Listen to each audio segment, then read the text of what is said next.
Hey guys, me and Oliver want to say welcome back to Beck's Books. I am here to tell you about what I read in the month of September. However, I don't want to really say month because most of the time I don't read a book within 1 month. It's a series of months, and you'll see what I'm saying. So these are just the books that I wrapped up in the month of September. So there you go.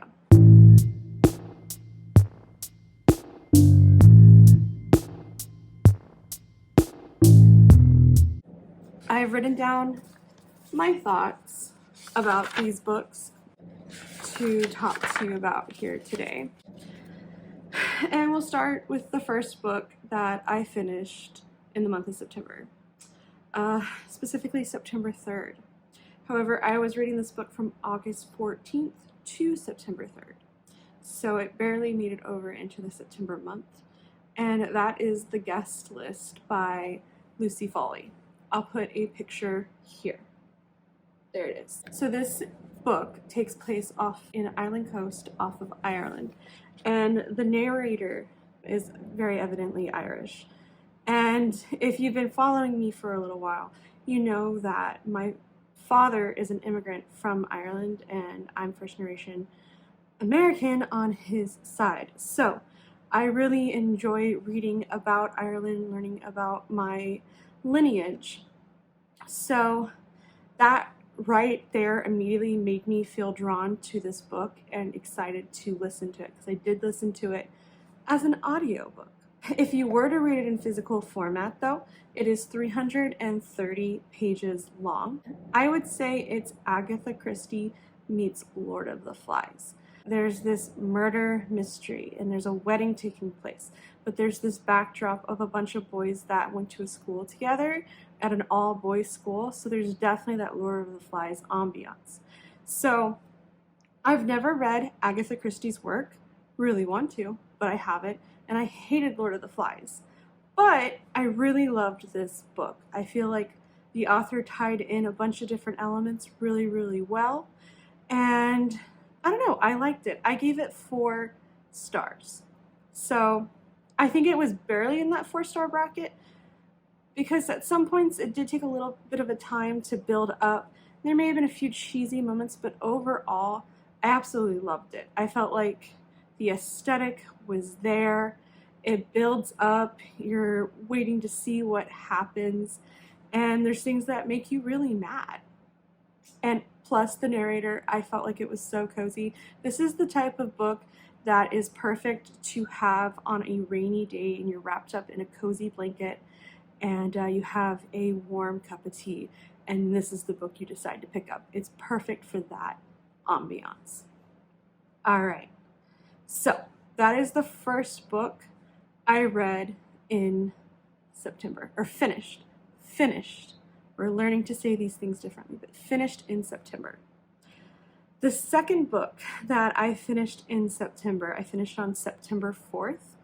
But I've been reading it from July 20th all the way to September 4th. So it definitely was a book I was reading for a moment there. And that is John Adams by David McCullough. So I have a goal to read a book about every U.S. president as well as other political figures, because I want to understand what made us get to where we're currently at. And I want to read books about both sides.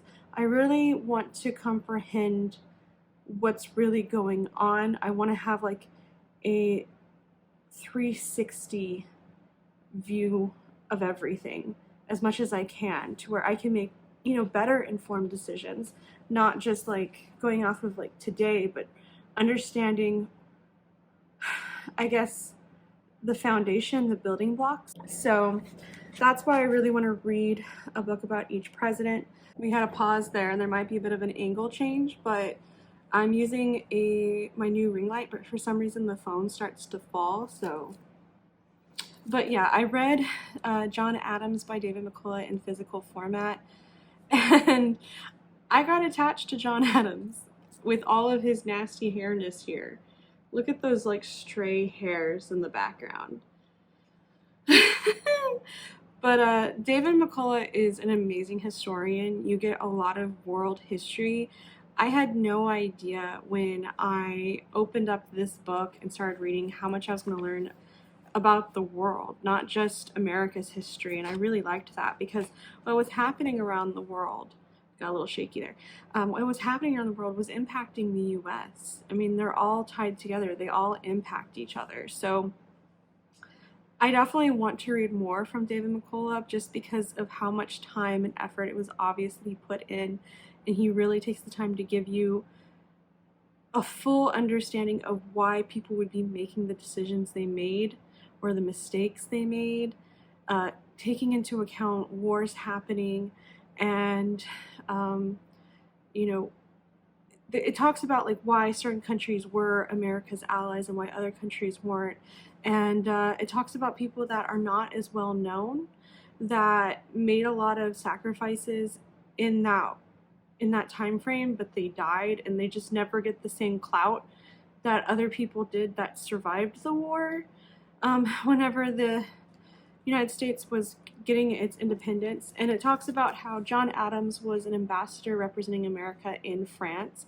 So a big portion of his life was in France, and you learn about Marie Antoinette, you learn about Napoleon, you learn about all of these people that I had no idea were alive at the same time as John Adams and how much time they spent together in the same rooms.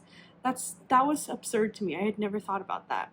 As well as the fact that Andrew Jackson, horrible person, but Andrew Jackson was fighting in wars at the same time that Napoleon was towards the end of John Adams' life. So you start to really understand how different countries revolved around each other and how history starts to, those puzzle pieces start to come into place, and you get to see a bigger picture, a more understanding picture. And it makes you realize how at least in the school I grew up in, the US school I grew up in, that history is taught all kinds of out of order, and it causes a distorted image of what really isn't correct. It makes things seem farther back than what they really were, and I definitely recommend reading this book, as well as I'm definitely going to read more of David McCullough's writings just because I think I learned more history from this book than I ever did in a lot of years of school. So yeah, 5 stars, definitely enjoyed. I was sad to see John Adams go, and I definitely destroyed this book. I took it everywhere. The plastic is coming off of the book, so, and I tabbed the crap out of it. And I actually have a video that I'll reference down below where it's a read with me video where you can watch me annotate, and there's really good soothing music, classical music, where you can read with me in the background destroying this book. But okay, so that is the second book I read, and we'll move on to the third book. Okay, so the third book I read is called What Moves the Dead by T. Kingfisher.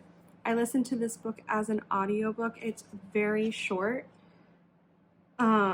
It is 165 pages. I forgot to mention that John Adams by David McCullough is a 751 pages book. So it did take me from July to September to finish. But What Moves the Dead by T. Kingfisher, I read it from September 3rd to September 5th. I specifically, I listened to it as an audiobook. I got all of my laundry done in those couple of days, listening to this book in the background. It's a retelling of The House of Usher, which is by Edgar Allan Poe. I'm not a fan of Edgar Allan Poe, and I was not a fan, unfortunately, of What Moves the Dead. And I think it was a bad first impression for Kingfisher, because I think I probably will like his other works better, but I think he was trying to copy Edgar Allan Poe's style of writing in this book. And I will say that I liked it better than the original, and I did give this book 3.75 because while I say I didn't like it up until the very, very end when there is some really cool creepiness elements that are not in the original House of Usher. They're definitely more add-ons and probably more of T. Kingfisher's style. So I did give it that 3.75 just because I liked what wasn't the House of Usher. But unfortunately, this book is a retelling, and the majority of it is that story. So it was kind of hard for me to get through, and it's a mixed bag of feelings. I really like the cover, though. The cover is really, really cool. A different book that has similar like fungi, mushroom elements is Mexican Gothic, which I'll put a picture here. That book is a 5-star and is way better in my opinion. And if you're looking for that kind of aesthetic, I would recommend Mexican Gothic 100 times over. So unfortunately, What Moves the Dead was not that great. So the next book I read, the 4th book I read, finished in the month of September. I read from July 21st to September 6th. It's a total of 880 pages. And I gave it 4.5 stars. And that is To Sleep in a Sea of Stars by Christopher Paglioni. I really, really enjoyed this book. I also had a lot of fun tabbing it with these huge tabs. I'm like, for a huge book, I'm gonna bring out these huge tabs, and I thought they were really, really fun.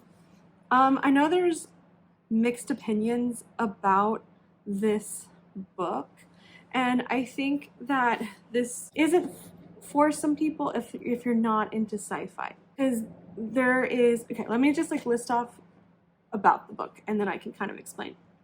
So it's a sci-fi. It's a space odyssey. Lots of different alien species, not just one or two. There are several. Everybody fighting everybody. So it's a first contact story. And there's a lot of descriptive war sequences. We're talking just chapters of fighting. Yeah, so that being said, I kind of think of like a video game where, you know, there's all these battles and then there's the ultimate boss battle at the very end. And that's what I felt this book was doing. Like the battles were getting like higher stakes and, you know, stronger villains that you're fighting throughout the book. I feel like in the booktube community, a lot of times this isn't the style of book that is read, at least not in the circles that I've been through where I've seen those negative reviews. However, I definitely think this is a really good book, and for the right person, this is a really fun time. My dad liked to watch like Star Trek, and he loves Star Wars. And I don't know, I've watched things like The Expanse with my husband. So this wasn't, like, this was good. I had a really good time with this. And I didn't mind the elements of this book. And something that I think might have also impacted people's opinion is if you read the Aragon series by Christopher Paglioni, this book is very different. Because the Aragon series are fantasy, they're about dragons. Put a picture here, Aragon by Christopher Paglioni, which they're really good too. But this book goes into a completely different genre. But if you like sci-fi, I recommend you pick it up. The 5th book I finished in September is Bad Girl Reputation by Elle Kennedy. And this was an arc that I got off of NetGallery. Thank you so much. It's the 2nd book in the series. The first one is Good Girl Complex. Kind of giving you the ambiance of this book is it's definitely very beachy vibes. There's a lot of being at a party on the beach at night, and there's a bonfire and people are having fun, they're drinking. Guys and girls are kind of flirting. So this book specifically follows Genevieve West and Evan Hartley. They have bad reputations. They went to high school together, they grew up together, and now they're older. and they've had run-ins with the police. They've been known to do daredevil kind things, and they've been very rebellious. However, Genevieve West wants to rid that reputation. She wants to become a different person. At the beginning of the book, you're starting off with her and her brothers being at her mom's funeral. And so you follow her trying to be not so much of a bad girl, and trying to also understand her feelings for Evan Hartley and how he still fits into her life. And it's kind of their romance story. I learned reading Good Girl Complex and then Bad Girl Reputation. I really like Elle Kennedy's writing. I think that a lot of romance books, I find them to be too generic. However, Elle Kennedy completely is not generic to me. I don't know, she's a better quality writer. I always say I don't mind a trope. I don't mind a type of ending. I don't mind these things if a writer can pull it off. If they have quality writing and they know their craft, they make it their own, and it's not repetitive, it's not generic, and she did that for me, and I plan on reading more of her works. But this is the second book in that series. I think the book is on shelves now, so you can go get it. I gave this book 3.75 stars. It's getting closer to that 4-star. I definitely liked Good Girl Complex better. I believe I gave it either 4 or 5 stars for the first book. This book is 320 pages. I started it on August 13th and I ended it on September 8th. Okay, so moving on. All right, so this next book is kind of, completely going off on another way. It's called One Grave at a Time. It's by Janine Frost. It's the 6th book in a series. I've definitely talked about this series several times on my channel. It's the Night Huntress series, and I really, really enjoy it. It's more of an entertaining read. I've said that before, but I'm going to tell you specifically a little bit about this one in particular. This one is about Cat and Bones, the two main characters, fighting a ghost, Heinrich Kramer, who is a real person that existed, and that's what I'm going to tell you about. So Heinrich Kramer was obsessed with finding women that he believed to be witches, and he would get them killed. He would murder them. He wrote the Malus Maleficarium. I might be mispronouncing that, but it translates to the Hammer of Witches. It became the Bible of witch hunting. It inspired a lot of women to be murdered, for being believed to be witches. And he really had a thing against women. If women seemed to be independent, if they spoke their mind, Heinrich Kramer would definitely have a problem with them. He lived from 1430 to 1505. In this book, Cat and Bones go up against him, and it's where he's a ghost, but he's still killing women, and Cat and Bones need to stop him. That's what the book is about. It's 358 pages. I gave it 3.5 stars. And I started reading it on September 5th, and I finished it on September 19th. And I listened to it as an audiobook per usual. Okay, this next book. All right. This next book is The Black Tulip by Alexander Dumas. I read this over a weekend for Sydney's Greenhouse Readathon, and I love the tabs I used for this book. How fun is that? I had a lot of fun with this book. If you've heard the song Tiptoe Through the Tulips by Tiny Tim, I am convinced that this book inspired that song. The use of tulips in this book, the plot has to do with making a black tulip. The descriptions used to explain things are used with metaphors of tulips. The smutty scene in this book, everything is described with tulips. Tulips blooming. There's even a threesome between a man and a woman and a tulip. It's just tulips, so many tulips, tulips everywhere. And it's so funny because I read The Count of Monte Cristo in high school, or parts of it anyways. It's a very long book. I want to read it today. But That book definitely didn't have like just this goofy sense to it. That book's more serious. This book is just ridiculous. I mean, there's a threesome between a man, a woman, and a tulip. Straight up. Within these pages. And it's a short book. 223 pages. The imagery used with tulips to explain things or to get an idea across is absolutely unnecessary. But the cover is beautiful. And I absolutely loved reading this.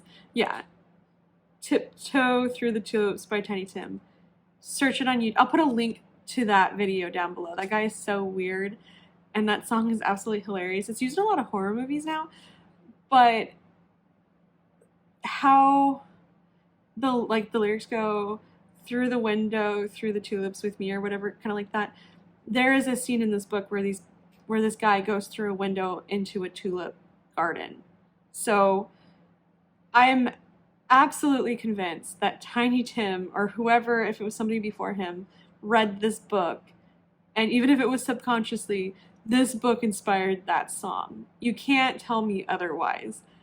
And I hope more people read this bizarre piece of classic literature, because I don't think I've heard anybody talk about it, and it's it's so stupid. I loved it so much. Just so much tulips. So many tulips. Tulips everywhere. Tulips. Bizarre. Tulips raining down on all of us. So yeah. 3.75 stars. Just for pure entertainment. Tulips are used as the plot, but also used as descriptive tools and imagery. Sexual moments with tulips. And that's actually the last book I read and finished in September. Thank you so much for watching, guys. I hope you enjoyed tiptoeing through this tulip garden of a video with me. And I hope you subscribe and like this video. And until next time, Bex Book signing off. Bye.